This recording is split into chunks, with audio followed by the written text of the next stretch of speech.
بسم اللہ الرحمن الرحیم۔ حضور نبی کریم علیہ الصلاۃ والسلام کی احادیث طیبہ کے درس میں مشکات المصابیح میں فضائل قرآن مجید کے حوالے سے ہم احادیث پاک کا ذکر کر رہے ہیں۔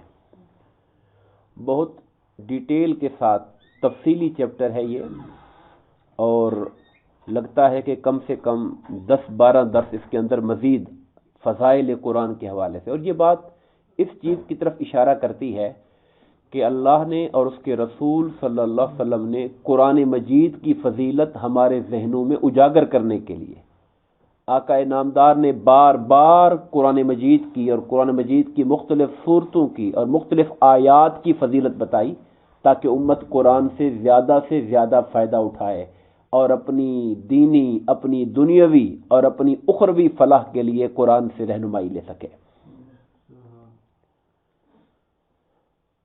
حضرت ابو درداء رضی اللہ تعالیٰ عنہ سے روایت ہے کہ رسول اللہ صلی اللہ علیہ وسلم نے ارشاد فرمایا، جس شخص نے سورہ کہف کی پہلی 10 آیات حفظ کر لی، سورہ کہف کی پہلی 10 آیات، کل ہم نے ذکر کیا تھا سورہ بقرہ کی آخری 2 آیتیں، اور آج کی حدیث پاک میں سورہ کہف کی پہلی 10 آیات جس نے حفظ کر لیں وہ فتنہ دجال سے بچا لیا جائے گا۔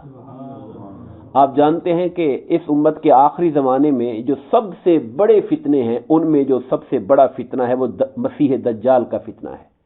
سرکار دو عالم صلی اللہ علیہ وسلم آج سے 1400 سال پہلے اپنے صحابہ کرام کو دجال کے فتنے سے پناہ مانگنے کا حکم دیتے تھے۔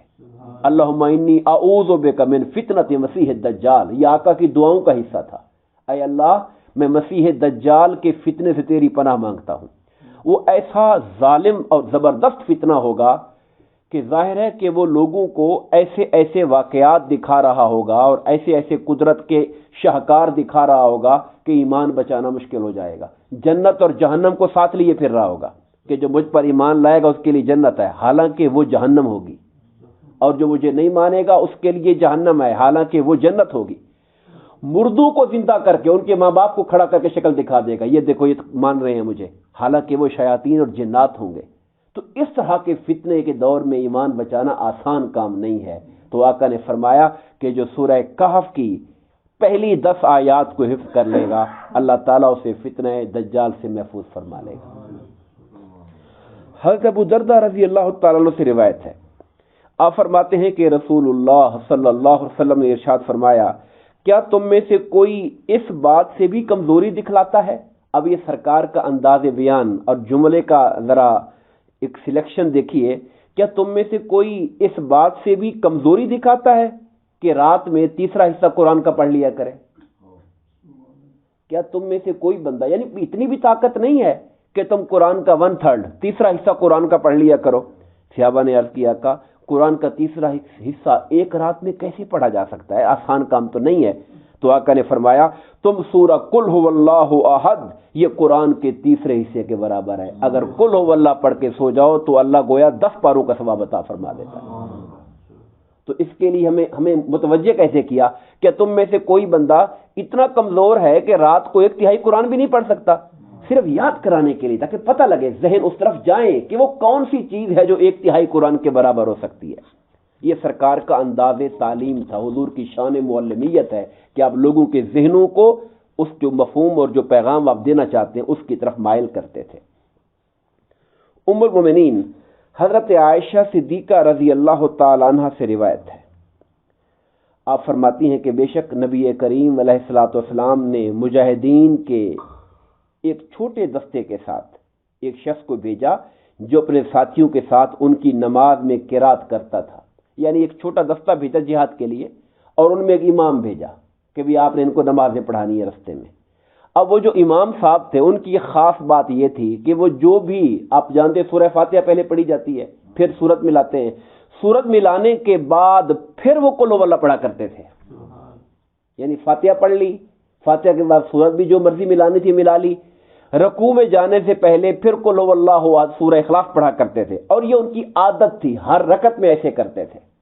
اب لوگوں کو حیرانی ہوئی کہ یہ طریقہ تو معروف طریقہ ایسا میں سے کوئی بھی نہیں کرتا ہے، تو لوگوں نے پھر واپسی پہ آ کے حضور کو بتایا کہ جو امام صاحب آپ نے بنایا تھا وہ امام صاحب تو اس طرح کرتے رہے کہ سورت ملانے کے بعد پھر سورہ اخلاص پڑھا کرتے تھے۔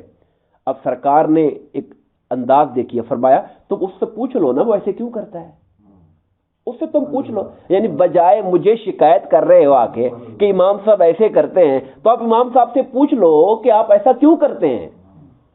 لوگوں نے جا کے اس سے پوچھا کہ ایسا کیوں کرتے ہو، تو انہوں نے جواب دیا کہ میں ایسا اس لیے کرتا ہوں کہ اس میں ذات رحمان کی صفت و ثنا ہے، اس میں میرے اللہ کی شان بیان ہوئی ہے۔ قل هو اللہ احد، وہ اللہ ایک ہے، یکتا ہے، لا شریک ہے۔ اللہ الصمد، اللہ بے نیاز ہے۔ لم یلد ولم یولد، نہ اس نے کسی کو جنا نہ وہ جنا گیا ہے۔ ولم یکن لہ کفوا احد، اور کائنات میں کوئی اس کا ہم سر ہم پلہ نہیں ہے۔ میرے اللہ کی حمد ہے، اس میں میرے اللہ کی شان بیان ہوئی ہے۔ میں اس لیے پسند کرتا ہوں کہ میں اللہ کی شان والی جو صورت ہے اس کو ہر رکعت میں پڑھا کروں۔ سرکار نے فرمایا اس بندے کو بتا دو اللہ اس سے محبت فرماتا ہے، اس بندے کو بتا دو، کیونکہ وہ اللہ کی شان والی صورت سے پیار کرتا ہے اور کوئی رکعت مس نہیں کرتا کہ اس کو پڑھتا ضرور ہے، تو اس کو بتا دو کہ اللہ تعالیٰ اس سے محبت فرماتا ہے۔ اسی سے ملتی جلتی حدیث پاک ہے، حضرت انس رضی اللہ تعالیٰ عنہ سے روایت ہے، بے شک ایک شخص نے کہا یا رسول اللہ مجھے اس سورہ قل هو اللہ سے بہت پیار ہے، بڑی اچھی لگتی ہے، ویسے بغیر نماز کے، اس نے ویسے کہا، یعنی عادت میں روٹین میں میں پڑھتا ہوں، مجھے بڑی پسند ہے، بڑی اچھی لگتی ہے۔ تو سرکار نے فرمایا بے شک تیرے دل میں اس سورت کی محبت نے تجھے جنت میں داخل کر دیا ہے۔ یہ جو تو اپنے دل میں اس سورہ قل هو اللہ سے محبت کرتا ہے، اس محبت نے تجھے جنت میں داخل کر دیا ہے۔ ام المومنین حضرت عائشہ صدیقہ رضی اللہ تعالی عنہ سے روایت ہے کہ بے شک نبی کریم علیہ الصلوۃ والسلام کا دستور تھا، یعنی عادت مبارکہ تھی کہ جب ہر رات اپنے بستر پر تشریف لاتے تو دونوں ہاتھ اکٹھے کرتے، پھر ان میں پھونکتے۔ کیا پھونکتے تھے؟ قل هو اللہ احد، قل اعوذ برب الفلق، قل اعوذ برب الناس۔ آپ یہ تینوں صورتیں پڑھتے اور تینوں صورتیں پڑھ کے اپنے ہاتھوں پر پھونکتے، اور پھونک کر سر سے شروع کرتے اور پوری باڈی پر، جہاں تک ہاتھ جاتا ہے انسان کا، پوری جسم پر پھیر لیا کرتے تھے، یہاں تک کہ جب آقا کریم علیہ الصلوۃ والسلام آپ علیل ہوئے آخری ایام میں حیات ظہری کے، تو پھر حضرت عائشہ صدیقہ رضی اللہ تعالی عنہ پڑھ کر حضور کے ہاتھوں پر پھونک دیتی تھی، اور آقا کا ہاتھ پکڑ کے جہاں تک ہاتھ جاتا تھا پھر وہ کہتے میرے ہاتھوں سے پڑھا تو میں نے ہے، مگر جو برکت میرے مصطفیٰ کے ہاتھ میں وہ تو اور کسی کے ہاتھ میں نہیں ہو سکتی ہے۔ تو گویا یہ آپ کی عادت کریمہ تھی، یہ رواج ہمیں ڈالنا چاہیے اپنے اندر، اپنے بچوں کے لیے۔ جو بچے چھوٹے ہیں انہیں خود پڑھ کے پھونکنا چاہیے، جو بچے سمجھدار ہو جائیں، یاد کرنے والے ہو جائیں، ان کی عادت بنوانی چاہیے کہ وہ رات کو سونے سے پہلے اس کو پڑھ کر اپنے بدن کے اوپر پھیر کے سوئیں۔ یہ آقا کریم علیہ الصلوۃ والسلام کی سنت مبارکہ ہے۔ میں آخری بات درس کو ختم کرتے ہوئے، یہ آپ دیکھتے ہیں کہ ہم یہاں پر کرسیوں پر نماز پڑھتے ہیں۔